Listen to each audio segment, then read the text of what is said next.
Tak sedikit manusia yang berusaha ingin mengenal Tuhannya dan melakukan berbagai cara dan ikhtiar, walau dengan pengetahuan yang sedikit, dan berusaha menggali dengan segenap kemampuannya. Cara manusia mengenal Tuhan tidak luput dari rasa yang terdorong oleh kekuatan batin, yang merasa dahaga akan kehausan batinnya sendiri, yang selama ini tertutup rapat oleh dinding yang menyelimutinya, sehingga lahirlah ilmu-ilmu pengetahuan kebatinan yang menjadi pendongkrak hijab yang selama ini masih dianggap hal yang mustahil atau dikaitkan dengan ilmu tingkat tinggi sehingga sulit meraihnya. Namun, jika kita mau dan bertekad menggalinya, tidak mustahil hal ini dapat kita raih dengan cara yang sudah para wali, para nabi dan rasul kita contohkan. Dalam hadis dikatakan, awaludini ma'rifatullahi ta'ala. Awal beragama adalah mengenal Allah Ta'ala. Sebelum mengenal Allah, maka kenalilah diri kita. Dalam video ini akan dicoba menjelaskan cara sederhana mengenal diri yang sesungguhnya. Untuk mengenal Allah secara mudahnya, tentunya dengan melihat alam semesta yang luas ini beserta isinya. Inilah bukti akan keberadaan Allah. Mengenal alam kabir, tidak akan ada alam ini jika tidak ada yang menjadikannya. Ini dinamakan alam kabir karena begitu luas dan megahnya alam ini disertai dengan segala keajaibannya.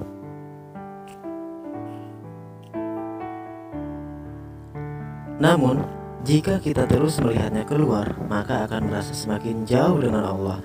Yang dipandang adalah alam besar ini, sedangkan ada dalilnya, wa nahnu aqrabu ilaihi min hablil warid. Allah sudah tidak ada antaranya dengan kalian semuanya, bahkan lebih dekat dibanding urat leher. Oleh karena itu, manusia adalah makhluk yang dimuliakan oleh Allah Subhanahu wa Ta'ala. Dalam dalil dijelaskan, walaqad karoma bani Adam. Allah sudah memuliakan kepada anak cucu Adam. Dipertegas lagi di dalam dalilnya, laqad khalaqna insana fi ahsani taqwim. Manusia adalah makhluk yang paling istimewa dan menakjubkan di antara makhluk-makhluk Allah Ta'ala yang lain. Ini sudah menjadi bukti nyata bahwa manusia memiliki kelebihan-kelebihan, di mana kelebihan itu untuk mengenal Allah. Jika ingin mencari Tuhan, maka kajilah dalam diri ada apa, ada siapa. Dari ujung rambut sampai ujung kaki ini semuanya tidak terlepas dari kudrat iradatnya Allah. Dijelaskan lagi dalam dalil, man arafa nafsahu faqad arafa rabbahu. Siapa yang kenal dirinya, maka akan mengenal Tuhannya. Man arafa rabbahu faqad jahila nafsahu. Siapa yang sudah kenal Tuhannya, maka merasa bodoh dirinya, karena mengerti bahwa jasad ini adalah cangkang, tidak akan usik malik, bergerak, berbuat, bertindak jika tidak ada daya dan upaya. Jelasnya karena ada kudrat iradatnya. Jasad ini adalah cangkang, jadi kita jangan ngaji pada kitab yang akan kena rusak saja, tetapi kita harus ngaji pada kitab yang langgeng. Sudah jelas ada keterangannya, Iqra kitabaka kafa binafsika al-yauma 'alaika hasiba. Bacalah kitab yang langgeng yang sudah ada pada diri-diri kita sendiri. Carilah kudrat iradatnya Allah dalam diri kita sendiri, karena lebih nyata kehendak Tuhan dalam diri, dan lebih nyata ilmu Tuhan dalam diri. Lebih nyata hidupnya, penglihatannya, pendengarannya, ucapannya nyata ada dalam diri kita. Keterangannya jelas, wa huwa ma'akum aina kuntum. Allah selalu bersama dengan semua makhluknya. Jadi semakin jelas kita telusuri dari ini begitu menakjubkan dan luar biasa. Banyak hal yang harus kita gali, kebesaran dan keagungan Allah ada dalam diri.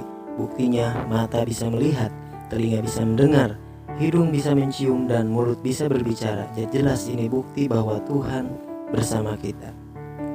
Sekarang tinggal kita cari barangnya seperti apa. Sifatnya, kudrat atau hidup itu wajib digali agar dapat dipahami dan merasakannya. Jangan sampai katanya saja, tapi harus dialami dan diyakini oleh kita sendiri. Jika kita terus menggali diri sekujur ini, akan merasa kedahsyatan dan keagungan Allah yang setiap saat selalu bersama kita menyertai. Dengan apanya? Yaitu dengan hidupnya, ilmunya, kalamnya yang dibuktikan dengan sifat 20 Allah yang sudah dititipkan dalam diri ini. Sesungguhnya segala gerakan, perbuatan, tindakan ini adalah sejatinya af'al Allah, sehingga kita bergerak, berbuat, dan bertindak, adanya gerakan-gerakan gaib yang mengusik malikan diri kita.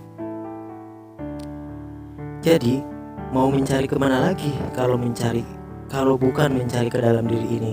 Dekatkan pandangan kita ke dalam, jangan terus memandang dan mencari keluar, karena sudah dijelaskan dalam keterangannya, barang siapa yang mencari Tuhan keluar dari dirinya, maka akan tersesat. Apakah tidak merasa keagungan, kemahaan, keistimewaan Allah dalam diri kita, sehingga harus mencari keluar dari dirinya? Jangan merasa terpisah jauh dengan Tuhan, karena sudah jelas Allah tidak berjarak dan tidak pula ada antaranya. Ibarat gula dengan manisnya, lautan dengan gelombangnya tidak terpisahkan. Semoga menjadi manfaat dan penerangan buat kita semuanya, dan semakin memupuk keyakinan kita terhadap Allah Subhanahu wa Ta'ala. Mohon maaf jika ada kesalahan dan kekeliruan, karena kesempurnaan hanya milik Allah Subhanahu wa Ta'ala. Wassalamualaikum warahmatullahi wabarakatuh.